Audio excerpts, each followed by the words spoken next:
Anciens résistants et déportés, nous avons appris durement à reconnaître les visages et les masques de l'exclusion et de la haine. Aujourd'hui, malheureusement, par-delà les faux-semblants, nous les reconnaissons bien dans notre pays. Nous avons connu, subi et combattu le régime de Vichy et sa politique d'extrême droite, autoritaire, nationaliste, xénophobe et antisémite. Aujourd'hui, en France et en Europe, nous voyons monter à nouveau cette xénophobie, ce nationalisme, ces racismes et cet antisémitisme, encouragés par des personnalités et des partis extrémistes. Avec leur cortège de stigmatisation, avec leurs menaces contre la paix civile entre Français. Nous savons bien que tous ceux qui sont attirés par les extrêmes ne sont pas eux-mêmes des extrémistes. Mais ce fut le cas aussi pour beaucoup de Français ou d'Allemands séduits un moment par Pétain ou Hitler dont ils n'imaginaient pas les horreurs futures.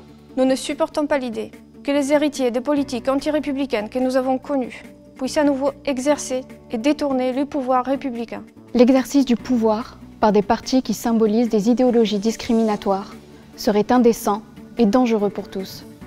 Cela insulterait les combats et les souffrances des résistants, des internés, des déportés. Les menaces contre la République sont multiples et le terrorisme en est l'expression la plus violente.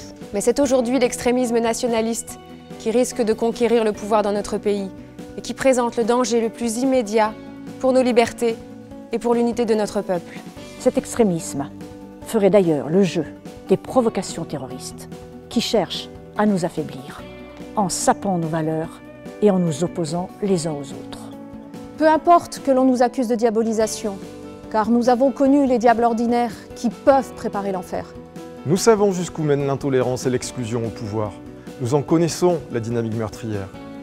Elle enclenche des engrenages d'action-réaction qui peuvent conduire à des affrontements et à des violences extrêmes.